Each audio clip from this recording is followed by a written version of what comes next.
Shalom, shalom, muy buenas noches a todos. Bienvenidos una vez más al Centro de Estudios No Ágidas de la Fundación Orahaim. Qué gusto el poderles ver una vez más después de una semana de actividad, de trabajo regular. Que Hashem nos permita reunirnos es todo un milagro. Que Hashem nos permite estar juntos es todo un regalo. Y que podamos estar a la distancia, conectados desde Puerto Rico, desde Colombia, desde Estados Unidos, desde México, y en México, en diferentes partes de México, Ciudad de México, Estado de Morelos. También tenemos ahí a República Dominicana con la estimada Belkis. Entonces, la magia de la tecnología hace posible que podamos estudiar a nivel internacional el estudio de la Torah, y eso pues nos debe de alegrar el corazón, nos debe de poner muy, pero muy de buenas. También Perú, tiene razón, mi estimado David, también Perú, desde Perú, o sea que no solamente cubrimos el mar Caribe, sino también toda Latinoamérica, con ayuda del cielo, nada más por el horario, porque no nos lo permite, pero si estuviera la gente de España que también estudia en la fundación, estarían aquí formando parte y sería todo el mundo iberoamericano. Pero bueno, gracias a Shem que podemos estar conectados. Mi estimada Alma, bienvenida. Qué gusto verla de nuevo. Qué gusto que esté en la sala, mi estimado William. Vamos a empezar con la clase del día de hoy. Les recuerdo que tenemos el curso de leyes de Teshuvah. Estamos todavía en el libro de Yoná. Yo creo que esta clase y otra más, y estamos concluyendo el libro de Yoná. Ya estamos por concluirlo. A punto de entrar en el último capítulo, el capítulo 4, en donde vamos a concluir ya este libro y donde nos está generando toda una revelación. Estamos teniendo todo un esclarecimiento de un libro que es bastante breve, que en realidad no es un libro extenso en el Tanaj, pero que nos da el rabino Amigdar nos da una explicación fabulosa sobre el significado místico o oculto del libro de Yoná y el mensaje codificado que este libro tiene para el alma. ¿Por qué estamos trayendo a cuenta este libro? Bueno, porque estamos revelando, estamos descubriendo para nosotros mismos qué es la Teshuvah, qué es realmente este sistema o este proceso de arrepentimiento y de retorno hacia el Creador. Hemos hablado ya en lo que va de estas clases. Esta es la clase número 10, Baruch Hashem, y esta es la clase número 10 de este curso. Hemos traído a cuenta sobre este concepto muchas ideas. Hemos desarrollado conceptos alrededor de la misma Teshuvah. Hemos caído en cuenta que la Teshuvah no solamente es el sentirse mal, sentirse culpable y tener un sentimiento negativo o de tristeza o de depresión por los errores cometidos, sino habla de una acción, habla de una reparación, habla de un quehacer respecto a lo que se ha hecho en el pasado y lo que se pretende hacer en el futuro. Por lo tanto, es importante que eso lo tengamos en perspectiva. ¿Para qué? Para poder tener siempre una intención apropiada, adecuada sobre lo que es realmente la Teshuvah. El libro que estamos leyendo ahorita nos está ayudando a poder darle un sentido más profundo a lo que es el impacto de una reparación, no solamente en el mundo físico, sino en el mundo espiritual. ¿Cómo impacta directamente mi reparación, mi teshuva, a mi alma? ¿Cómo es que ésta se ve beneficiada o también se ve afectada cuando yo regreso o no regreso al camino que se me ha sido predestinado o que se me ha sido mandado a la misión a cumplir, y que por diferentes circunstancias de la vida y principalmente por decisión propia, no continúo o no sigo con este sendero en el desarrollo de mi vida, ¿no? En el desarrollo de mi objetivo, en la misión a la cual fue mandado. Nos quedamos la clase pasada en el capítulo número 3 y estábamos en el versículo número 5, donde decía: la gente de Nínive creyó en Dios y pregonaron ayuno y se vistieron de saco, desde el más grande hasta el más pequeño. Y hablamos, la última reflexión que dimos, y esto es para enganchar la clase anterior y continuar con esta, decíamos que lo importante en realidad no es esperar a que los demás se arrepientan para que tú te arrepientas. Lo importante es cumplir tu misión. Lo importante incluso no es de qué se trata la misión, o si incluso la misión tuvo éxito o fue un fracaso, sino el punto es ejecutarla. Como toda persona, o más bien, no como toda persona, poniendo un ejemplo en específico, como todo soldado, que le es mandado a cumplir una misión, no se le mide en el cumplimiento de la misión si la alcanza, si la logra o no la logra, sino lo que es loable es hacerla, intentarla, ir y practicarla, ir y conseguirla. En ocasiones se podrá lograr, en ocasiones no se podrá lograr. Baruch Hashem se espera que se logre. Pero aquí el Gaón de Vilna nos hace una explicación fabulosa. Regularmente los comentarios que versan alrededor del texto que acabamos de citar, del versículo 5, que dice, la gente de Nínive creyó en Dios y pregonaron ayuno y se vistieron de saco, desde el más grande hasta el más pequeño. Todos los versos, todos los comentarios, perdón, en torno a este verso, detallan interesantemente cuáles fueron las acciones que el pueblo de Nínive ejecutó para retornar al Creador. Detallan con mucha puntuación cuáles fueron las acciones que hicieron para poder retornar al Creador. Sin embargo, el Gaón de Vilna ni siquiera lo menciona.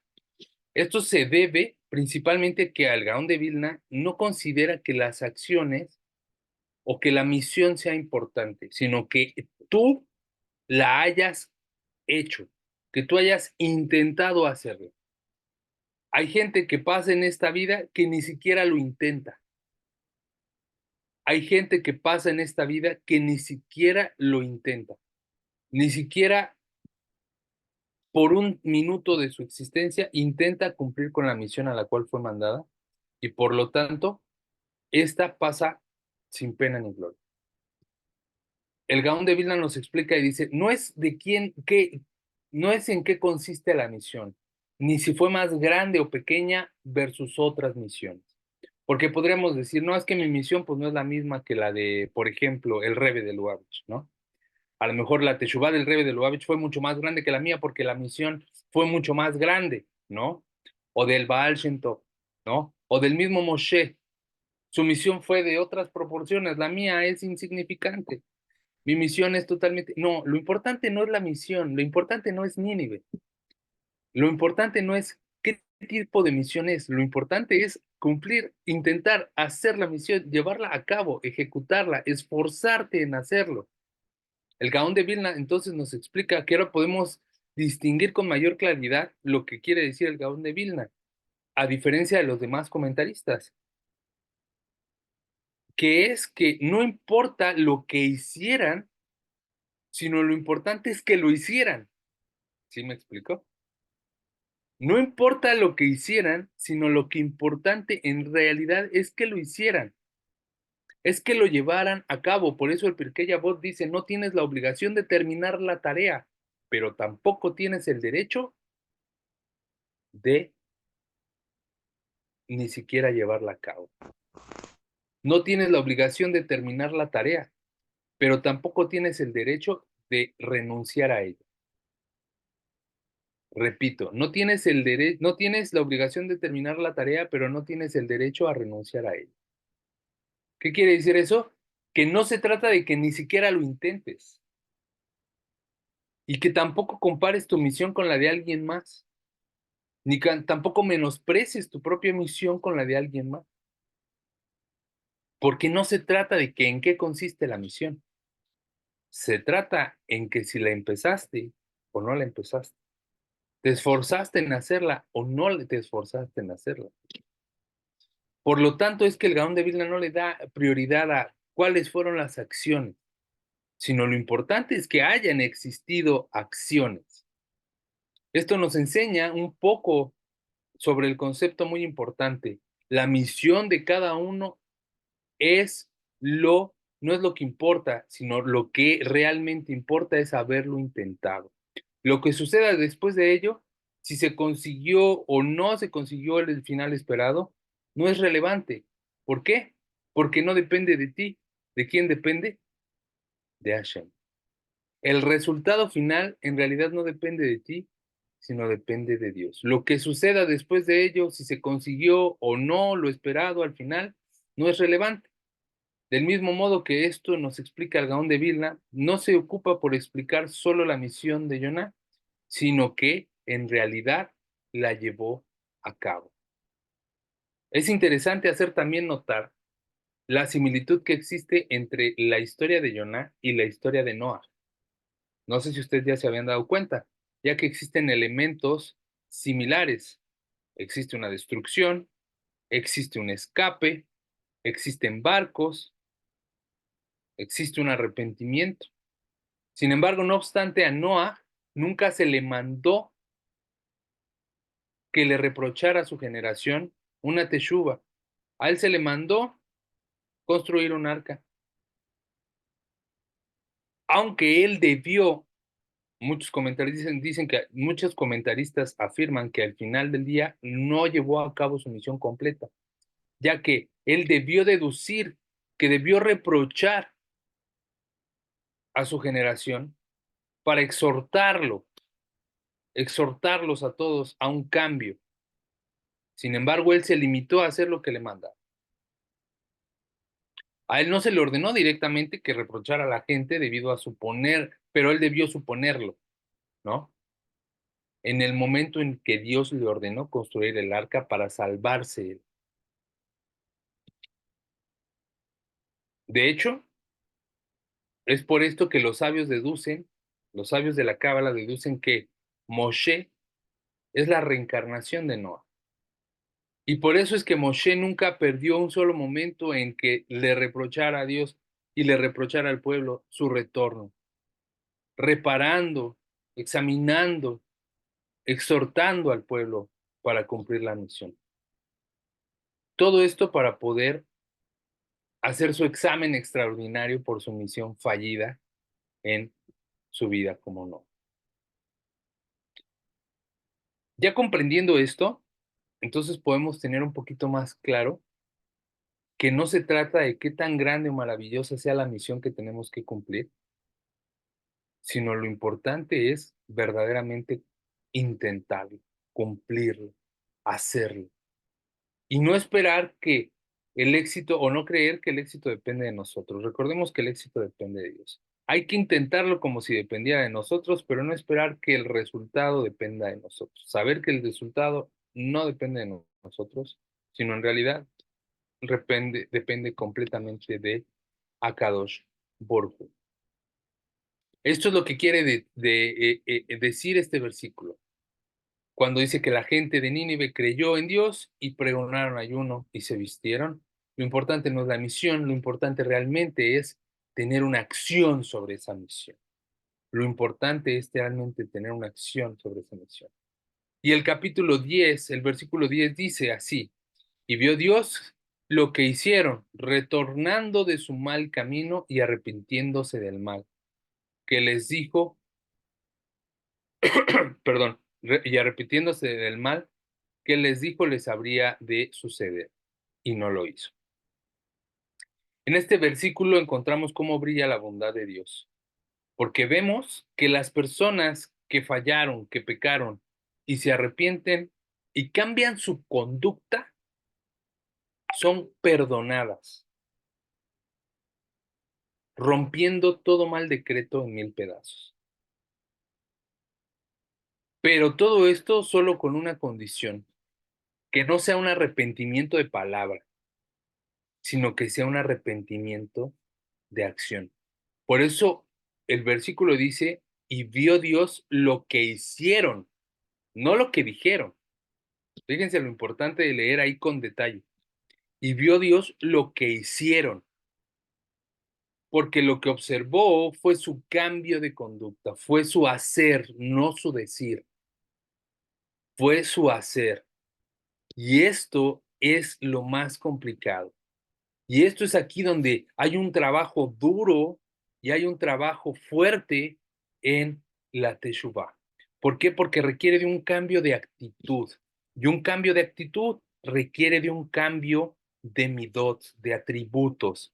requiere de un trabajo personal para poder refinar aquellos defectos o aquellos atributos que se encuentran desbordados, que han sido sobrepasados y que ahora debemos de refinarlos para que entren en el equilibrio apropiado, en la rectificación de esos atributos, de esas conductas, de esas acciones que no nos permiten el poder tener un cambio verdadero.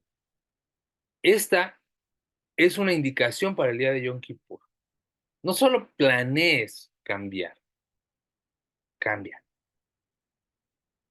No solamente prometas cambiar, sino cambia.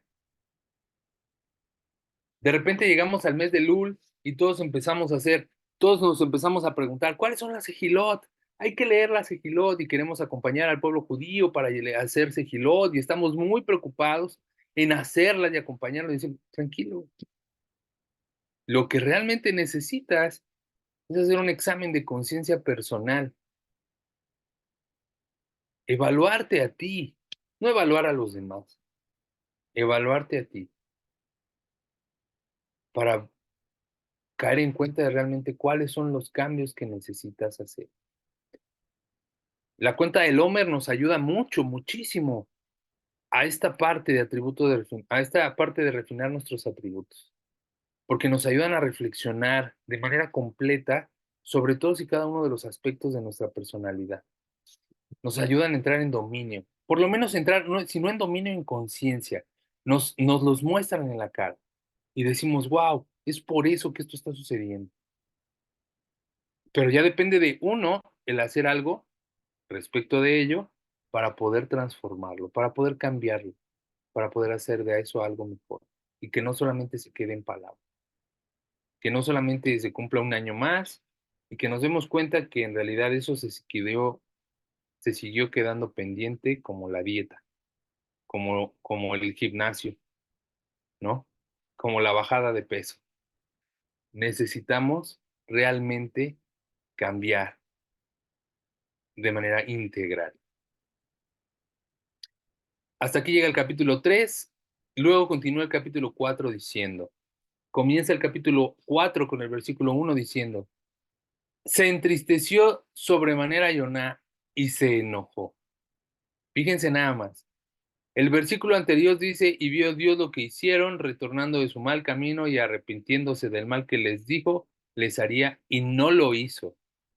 Y el capítulo 4 dice, y se entristeció soberanamente Yoná, sobremanera Yoná se entristeció y se enojó. ¿Por qué se enojó? La primera lectura que casi todos le damos a este versículo es, ¿se enojó porque los perdonó? ¿Por qué Jonás se enoja? Quería ver el sufrimiento, el castigo, quería ver que les lloviera fuego, quería verlos destrozados, quería ver a Nínive derrotada. ¿Por qué se enoja Jonás? ¿Cuál es la razón?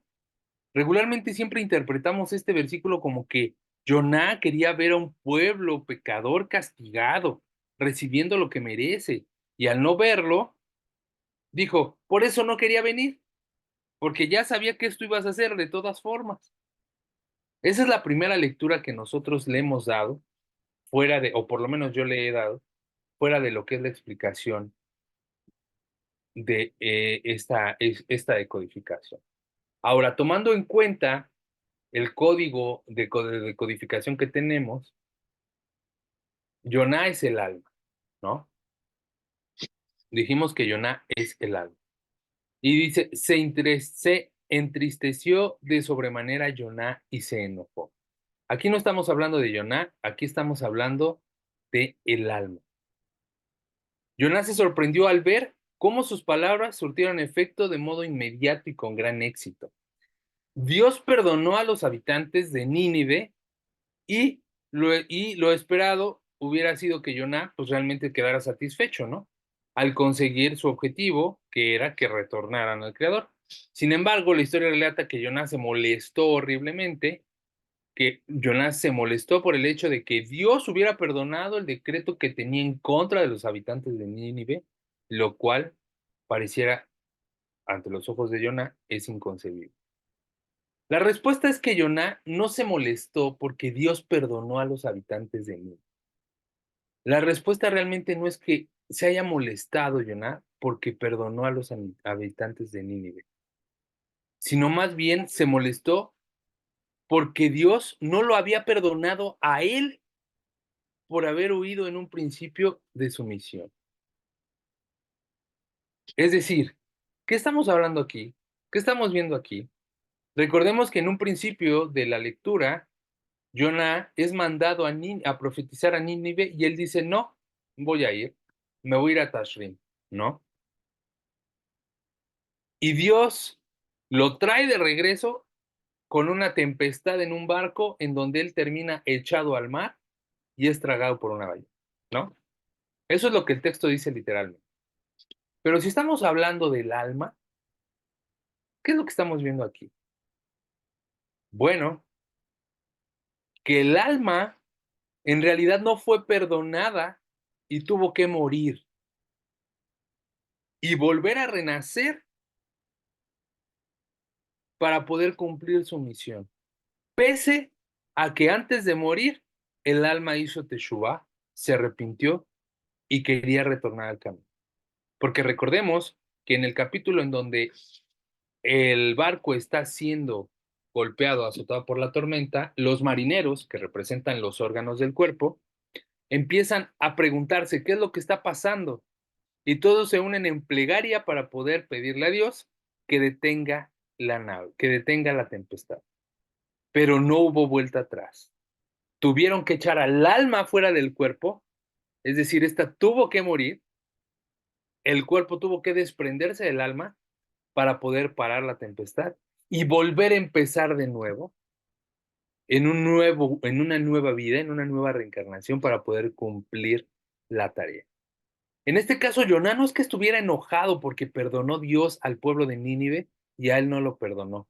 Él no estaba enojado por eso. Él estaba enojado porque no recibió el mismo trato, él no le dieron la misma oportunidad que le dieron a Nínive. Pero ¿cuál es la razón de esto? ¿Por qué?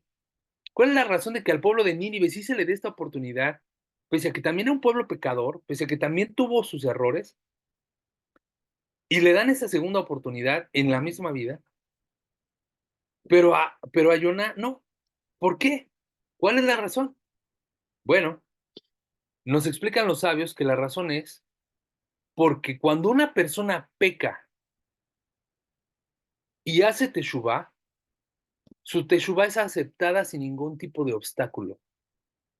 Pero cuando una persona peca con intenciones de hacer teshuvá más tarde, no será merecedor de una segunda oportunidad. Fíjese nada más, ¿eh?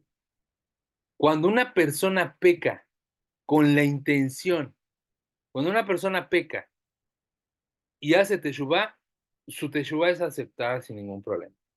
Pero cuando esta persona peca con la intención de después hacer teshuvá, es decir, con conocimiento de causa, peca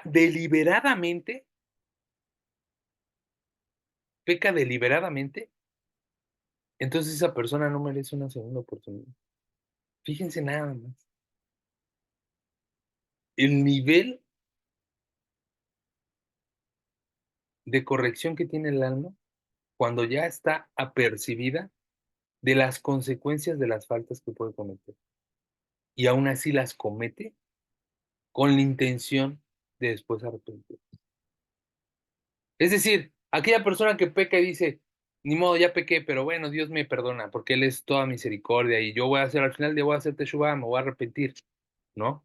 Como ese pensamiento, no sé si llegaron a ver algunos, con suerte no, porque es una película algo local, la película que se llama Todo el Poder, en una película mexicana, en donde hay una escena en donde un malvado está haciendo una tranza y le dicen, te va a hacer el infierno. Y él le dice, los que se arrepienten se van al cielo. Y yo ya me arrepentí, ¿no? Fíjense nada más, ¿no? O sea, las personas, ¿cómo utilizan ese argumento para decir, total, si yo me arrepiento antes de mi muerte, de todas formas me voy a ir al cielo, voy a hacer todo el pecado que quiera y antes de morir me voy a arrepentir? Cuando una persona se arrepiente de verdad por sus pecados y cesa la transgresión y es una teshuva, es recibida. Pero cuando esa persona lo hace a propósito, como para después decir, después voy a ponerme a cuentas con Dios. No pasa nada, yo sé que me voy a poner a cuentas con Dios, me voy a reivindicar. Esa teshuvá ya no es recibida. O como aquella persona que dice, que entendió que la Torah dice que cuando una persona transgrede y hace teshuvá, sube de nivel, aumenta de nivel y va avanzando en su teshuvá y dice, entonces voy a pecar y pecar y pecar para ir poco a poco subiendo de nivel. Eso tampoco ese es el camino, ¿sí? Voy a pecar y arrepentirme para después ir subiendo. Ese no es el camino tampoco.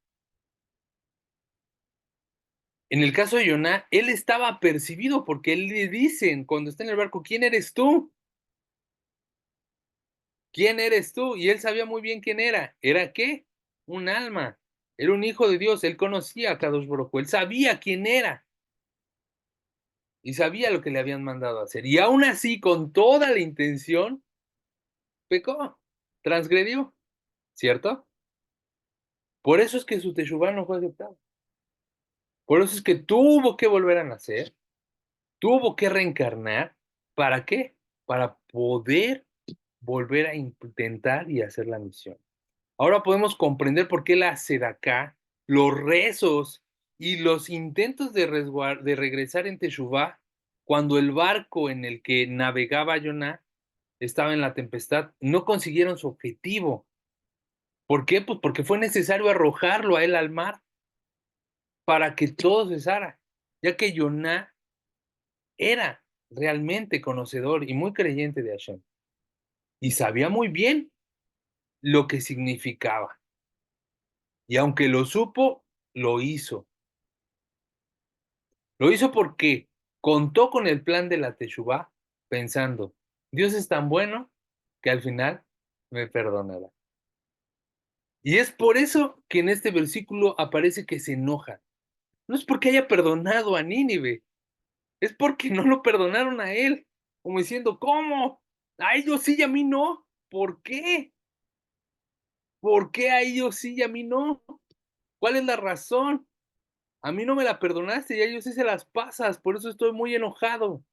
Por eso estoy muy enojado. Porque a ellos, siendo que ni siquiera son del pueblo, les permitiste hacer retornar en Teshuvá. Y yo, que soy del pueblo, no me permitiste a pesar de que clamé en el último momento. Aquel que dice, pecaré y después pediré perdón, ya que Dios es bondadoso y al final cede, a esa persona no se le dará el premio del perdón. Ya que en vez de dar la cara de Dios, en vez de ver la cara de Dios, trata de verle la cara a Dios. No quiere ver la cara de Dios, sino trata de verle la cara. Fíjense el cambio completamente de significado. Por lo tanto, es que no debemos de confundir la Teshuvá de las personas que intentan una y otra vez retornar al buen camino, fallando en cada ocasión, pues esa persona en realidad no lo hace con la intención de aprovechar la bondad de Dios, sino porque su intento es sincero, verdaderamente es sincero, solo que su instinto del mal es más poderoso. Es decir, no hay que caer en la parte en la que volviste a caer y volviste a fallar, pero no lo estás haciendo con la intención de encontrar esa o de gastar esa bondad de Dios, de agarrarla como comodín, sino porque en verdad todavía no logra superar esa falla. En verdad todavía no logra superar ese instinto. No así es la persona que sabe, lo domina y aún así lo hace, sabiendo que de todas formas Dios es bondadoso y lo va a perdonar. Aquí es algo súper revelador en este versículo, muy revelador. Y después dice el texto en el versículo 2 y oró al Eterno diciendo, Dios, ¿no es esto lo que me decía yo estando en mi tierra? Por eso quise huir a Tashrin, pues sabía que eres de Dios clemente y misericordioso, tardo a la ira y de gran piedad. Y aquí ya lo entendemos totalmente diferente. O sea, no es porque dijera Jonah, ya sabía que los ibas a perdonar. Le está diciendo, ya sabía que los ibas a perdonar, al igual que a mí me hubieras podido perdonar, pero no quisiste perdonarme, por eso yo huí, por eso pequé a propósito. Este versículo allí se entiende de una manera totalmente distinta. De hecho, existen dos tipos de impulsos negativos. El instinto malo que se presenta antes de hacer una mitzvah, antes de hacer un mandamiento, que es el instinto malo que te impide hacerlo. Es el instinto malo que antes de hacerlo te lo impide, como que te retiene, como que te limita. Esto lo insinúa el pueblo judío en las bendiciones de Arbit, cuando dice el rezo en la petición: retira a Dios el instinto malo que está delante de mí y el que está detrás de mí. Es decir, el que está delante de mí, el que no me permite hacer las cosas, y el que está detrás de mí. ¿Cuál es el que está detrás de mí? El instinto malo que me hace arrepentirme de haber hecho una cosa bien, porque también se presenta. Cuando una persona, por ejemplo, no sé si les ha pasado, devuelve dinero que no es suyo, ¿no? De repente te llega un depósito raro al banco y dices, ¡boom!, ya tengo cierta cantidad de dinero. Y el consejo de todos los necios es: retíralo. Es tu dinero, ya está en tu cuenta, retíralo. Es su rollo del banco, fue su error, no es tu culpa, ¿no? Y tú lo que haces es agarrar, retirar y devolverlo al banco, o levantar una aclaración o decir: sabes que este dinero no es mío, no sé de quién es, no me entró, y te lo retiran. Y ya, te quitas ese dinero. Hay un sentimiento de, ¿y si me lo hubiera quedado? Híjole, ¿qué hubiera hecho? No hubiera podido pagar mis deudas, yo hubiera completado la tanda, hubiera salido de todos mis pendientes. Y está ese sentimiento de, oh, incluso cuando una persona da una sedacá y dice: "Uy, creo que le di mucho. Si no hubiera dado tanto, híjole, no lo hubiera desacompletado acá", ¿no? Puede llegar a atravesarse ese pensamiento de, si no hubiera dado, me hubiera alcanzado. Ese es el pensamiento del mal instinto. Ese es el mal instinto que surge en la persona después de haber hecho una mitzvah. Ese es el sentimiento que surge en la persona, el pensamiento del mal instinto que surge en la persona después de haber hecho una mitzvah. Por lo tanto, es que dice el rezo: líbrame del instinto malo que está delante de mí y el que está detrás de mí. El impulso del mal le indicaba huir, y así lo hizo Jonás. Y posteriormente, al recibir una segunda oportunidad, en esta oportunidad no, ni siquiera lo dudó. Inmediatamente fue y lo hizo en ese momento. No tardó nada. De hecho, lo hizo de inmediato. Tan pronto llegó a la tierra, ni siquiera dijo: me voy a hospedar y mañana empiezo. No, en ese momento. Sin embargo, al momento de conseguirla, él sintió el instinto malvado. El instinto malvado lo volvió, el instinto malo lo acosó de nuevo. Y esta vez originando en Jonah el sentimiento de arrepentimiento por haber cumplido con su deber. Y como sabemos que el arrepentimiento elimina el pasado, elimina lo pasado, sin importar de qué se trate, ¿eh? Si sea de un pecado o de una mitzvah, o de comportamientos malos. Tenemos como ejemplo la muerte de Sara, por ejemplo. Ella falleció en el momento que debía morir. Sin embargo, la escena en que falleció está ligada con la grandiosa mitzvah de Abraham Avino, que fue la de obedecer a Dios en aquel episodio de la Akedah, de sacrificar a su hijo. Al regresar a Abraham de la Akedah, le dieron la terrible noticia de que su esposa pues había fallecido.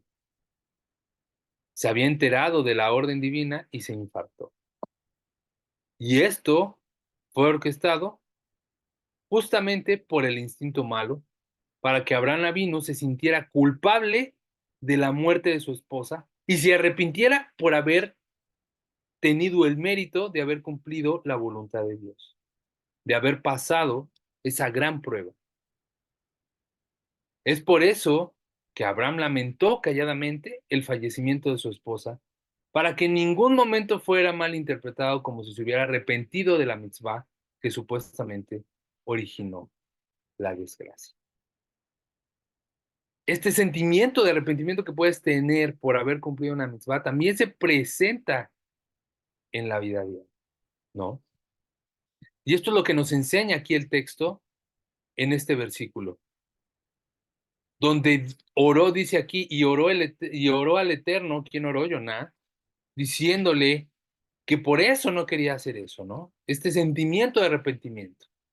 En resumen, Yoná fue acosado por el instinto del mal antes de cumplir la mitzvah y después de cumplir la mitzvah, ¿no? Y eso es algo para lo cual tenemos que estar preparados. Que muchas veces incluso podemos agarrar y decir, es que esto era lo que se debía de hacer. Y muchas veces el deber hacer nos va a traer problemas con más de una persona, pero era lo que se debía de hacer. Y nos va a hacer dudar de decir, ¿y si no lo hubiera hecho? ¿Y si no me hubiera metido en ese problema? ¿Y si hubiera mejor mantenido al margen? Pero era lo que se tenía que hacer. Les voy a contar una experiencia que le pasó a mi hijo y que ejemplifica un poco esta parte. Mi hijo regularmente se va por voluntad propia a trabajar con su mamá, ¿no?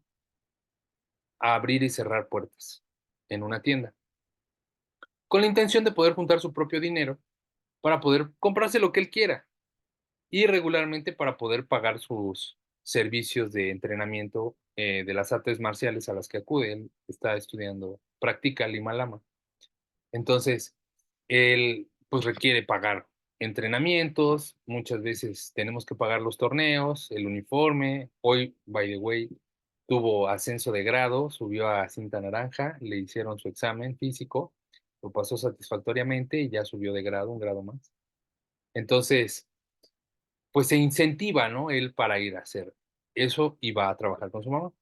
Entonces, en una ocasión, él vio como un niño entró a la tienda, tomó un juguete de la tienda y tenía la intención de llevárselo, pero el niño no se lo llevó. Al verse observado por mi hijo, lo fue y lo escondió en otro anaquel. Pero mi hijo no vio si lo escondió o en dónde lo dejó, sino solamente observó que el niño lo traía jugando aquí y allá. Entonces, al ver que las personas pagan demás artículos y no pagan el juguete, mi niño detiene a la persona, al adulto, que era el abuelito y a la abuelita, y le dice, le faltó pagar el juguete que tomó el niño. Entonces, los adultos se sorprenden y dicen, ¿cuál juguete? ¿Cuál niño? No, pues es que él tomó un juguete y no lo devolvió al lugar donde estaba.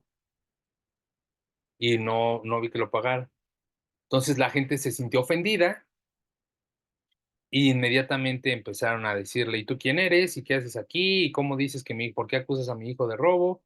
Entonces, ahí intervino su mamá y dijo, a ver qué pasó. Le explicó Mateo la situación y le dijo, a ver, ¿dónde está el juguete? No, pues es que no está. Y efectivamente, ella lo tenía bien identificado el producto y sí, efectivamente no está en el anaquel. ¿En dónde está? Y el niño decía, no, yo no me lo robé, no lo saqué, no sé qué, no sé qué. Se salieron de la tienda, regresaron para aclarar el tema y cuando regresan, el niño chiquito les confiesa a los abuelitos que verdaderamente se había tomado el juguete y lo había cambiado de anaquel, lo había escondido en otros anaqueles, ¿no? No lo sacó de la tienda, pero lo escondió. Para esto, obviamente, los abuelos se enojaron porque se sintieron doblemente exhibidos, porque primero se indignaron por que los acusaban al niño de ratero, y después cuando corroboraron que sí, porque el niño no decía nada, y cuando vio que la situación se estaba poniendo bastante delicada, porque ya hasta iban a llamar a las autoridades, el niño confesó lo sucedido. Entonces, se retiraron molestos, pidiendo disculpas, y se fueron. Y mi hijo se sintió avergonzado y se sintió mal por haber hecho lo correcto. Dijo, es que a lo mejor no debí de haberlo dicho, no debí de haberlo hecho para evitarte un problema, para evitar que se enojara, ¿no? Ese sentimiento de haber hecho lo correcto y de sentir que hiciste algo malo es parte del instinto del mal, porque te invita a no querer volver a hacerlo, ¿no? Te hace pensar que está mal luchar por lo que está bien, te hace pensar que está mal el hacer justicia, ¿no? Obviamente, mi esposa le dijo a mi hijo: "No te tienes que sentir mal por haber hecho lo correcto. Lo único que te recomiendo es que para la próxima tú no increpes a las personas, mejor dímelo a mí y yo sé cómo abordarlo, porque te expones a que te digan una mala palabra o que te hagan algo, ¿no? Déjalo que los adultos lo arreglen entre adultos, pero no estuvo mal que lo hayas dicho, no estuvo mal que lo hayas hecho". Entonces, eso es algo que no experimentamos todos en la vida diaria, ¿no? Podemos llegar a experimentar ese sentimiento de arrepentimiento de haber hecho algo correcto y que, pues, y eso es algo que debemos de tener cierto, ¿eh? Cuando hacemos lo correcto, no va a ser fácil, no quiere decir que hacer lo correcto es fácil, y muchas veces te va a causar enemigos, o te va a traer algunas dificultades, pero nunca debemos de tener miedo de hacer lo que se debe, de hacer lo correcto, ¿no? Y no tener este sentimiento, que es parte del instinto del mal, para que nos evitemos el pasar por esa situación y no volver a intentar, ¿no?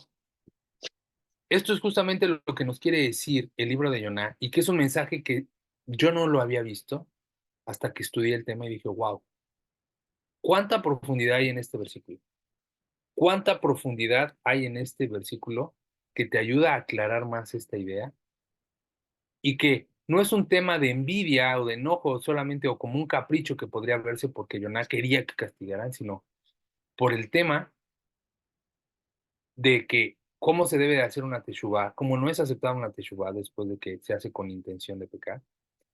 Y cómo existen estas inclinaciones al mal para antes de hacerla y para después de hacerla, las cuales debemos de tener mucho cuidado en no caer en esos sentimientos negativos. Hasta aquí lo vamos a dejar el día de hoy. Ya solamente nos faltan unos cuantos versículos para terminar, los cuales yo creo que acabamos la próxima clase. Sin embargo, vamos a dejarlo así por el día de hoy. No sé si tengan alguna duda, algún comentario, algo que quieran comentar, participar, algo que quieran agregar a la clase. Con mucho gusto los escucho. Muchas gracias, señor Israel. Mire, estaba yo ahorita pensando en lo que estaba usted diciendo y me vino un punto y dije, no lo tengo claro, no sé si estoy bien o mal, no sé, pero por ejemplo, como ese ejemplo que dio usted, ¿verdad? Cuando la mala inclinación dice, o sea, le hace sentir a uno que mejor no lo hubiera hecho, ¿verdad? Porque, híjole, o sea, hacer lo correcto a veces te genera según como problemas, así entre Ujú, comillas, ¿verdad? O sea, no es como que, ay, qué bueno, y te levantan las manos, sino al revés, como ujú, que hasta cae uno mal a veces, pues, con las personas, pudiera ser. ujú, Ahora, si la persona, o sea, si uno le da tregua a eso, o sea, que uno dice, no, pues sí, se agüita uno y dice, no, pues ¿para qué lo hice? Se pierde el acto, o sea, el acto correcto que se hizo, porque se supone que tiene que costar para que sea, vaya, como un estilo, que tenga peso esa acción, pues, que fue algo de verdad correcto, que cuesta, todo lo correcto va a costar, ok, ¿verdad? sí, ya entendí. No, no se pierde, porque al final del día el acto se hizo, ¿no? Ok. El valor del acto se hizo, ¿sí me explicó? Sin embargo, no es que pierda mérito o se degrade en valor. Al final del día, el acto se concretó y se hizo. Y eso ya nada lo voy a poder cambiar, ¿no? Oh, ok, yo tenía en mente así como que me vino que no sé por qué tenía eso en mi cabeza, que cuando una persona se arrepiente de algo bueno que hizo, como, o el que Dios se de acá, como decía que, híjole, ¿para qué le di a esa persona? Si, lo que sea. Eh, eso es como que uno no había hecho nada. Y eso tenía pensando, pero gracias. No, no, no, el acto igual vale, igual el acto vale. Obviamente, lo que hay que no permitir es que nos clavemos en ese instinto del mal, porque al final del día, el instinto del mal es muy astuto. Ahí, en unas clases que estamos estudiando con el Rab Kakwa en el grupo que tiene de avanzado, estudiamos el libro del Tania, y ahí en la parte del Tania hay una parte en el capítulo 28, que es el que estamos viendo ahorita, en donde justamente habla y dice, ten cuidado de no ser demasiado severo contigo mismo. ¿Por qué? Porque aún una persona que se concrista porque alcanza a observar todos sus errores, todas sus faltas, todos sus defectos, pero que no se alegra porque tiene la oportunidad de cambiarlo, sino que se queda clavado ahí, se queda clavado ahí, se queda clavado ahí, en ese es que no puedo, es que yo soy malo, es que ve nada más la horrible persona que soy, ya no tengo yo solución. Esa es otra estratagema del instinto del mal para no permitirle a la persona seguir practicando, porque ésta se empieza a sentir indigna, se empieza a sentir impropia. ¿No? Y empieza a decir, no, pues es que ya estoy demasiado yo profundo, sumergido en la miseria y en la deshonra, ya me encuentro muy alejado de Dios y ya no puedo, yo ya no tengo solución. Y esa es una estrategia del instinto del mal para alejar a la persona de la práctica, de que se siga esforzando, ¿no? Pareciera que está originada en lo bueno porque está confrontando a la persona, pero si se queda atorada en eso, pues obviamente que lo va le va a afectar para la práctica, ¿no? Ahora, este ejemplo que estamos trayendo en cuenta te puede atravesar el pensamiento de decir, híjole, si no hubiera, pero no te quedes clavado ahí. Al final del día, uno debe de creer y decir, ya se dio, ya se hizo, es porque Dios quiso, ya así era, ¿no? Ya no lo tengo aquí, ya el dinero ni llorarle, ya, ¿no? En el caso de la CAK, ¿no? En el caso de otras acciones dices, listo, hay que seguir adelante. Y al final del día, no fue uno, fue Dios el que lo puso puso el querer como el hacer en uno, ¿no? Puso el querer como el hacer en uno. Yo una vez, hace mucho tiempo, incluso antes de estar en el monoteísmo, me pasó que estaba comiendo con mi esposa en un puesto de tacos y era cuando estábamos de novios, ¿no? Imagínense, uno rascándole la bolsa, llevándolo a los tacos de a 5 por 10 pesos. Pero dices, bueno, vamos.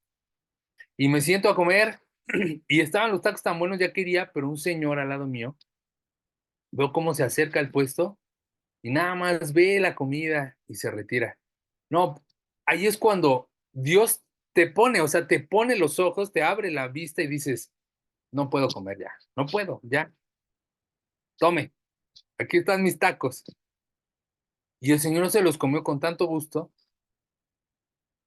y ya después me arrepentí porque dije, estos tacos ya traían un buen de ganas, ¿no? Pero al final del día, al final del día uno hace una buena acción y dices, no fui yo, fue Dios, porque de verdad, en ese momento no lo piensas dos veces, te nace y dices, ya, es esto, ya, pum, ya, vámonos, ¿no? Porque es Dios, no eres tú, es Dios quien te pone ese deseo, esa voluntad de quererlo hacer. Entonces, no hay que pensar que lo hubiera hecho de otra manera, se hizo como Dios quiso, ¿no? Es lo importante. Perfecto. Bueno, pues con esto estamos terminando. Muchas gracias, estimada Alma, muy buena su participación. Con esto estamos concluyendo la clase del día de hoy. Les agradezco a todos el haberse conectado. La próxima clase concluimos el libro de Yoná y ya empezamos, ahora sí, directo con el libro de Leyes de Teshuvá, para que lo impriman, lo engargolen y vayamos uno por uno, ahora sí, de una manera más rigurosa, estudiando este tema. Les mando un fuerte abrazo a la distancia, me da mucho gusto tenernos en el grupo, con ayuda del cielo nos vemos la próxima clase y que tengan una excelente semana llena de bendiciones. Muchas gracias a todos y shalom, shalom. Muchas gracias, Muchísimas estimado. gracias. Shalom. Shalom, Gracias. shalom. Gracias.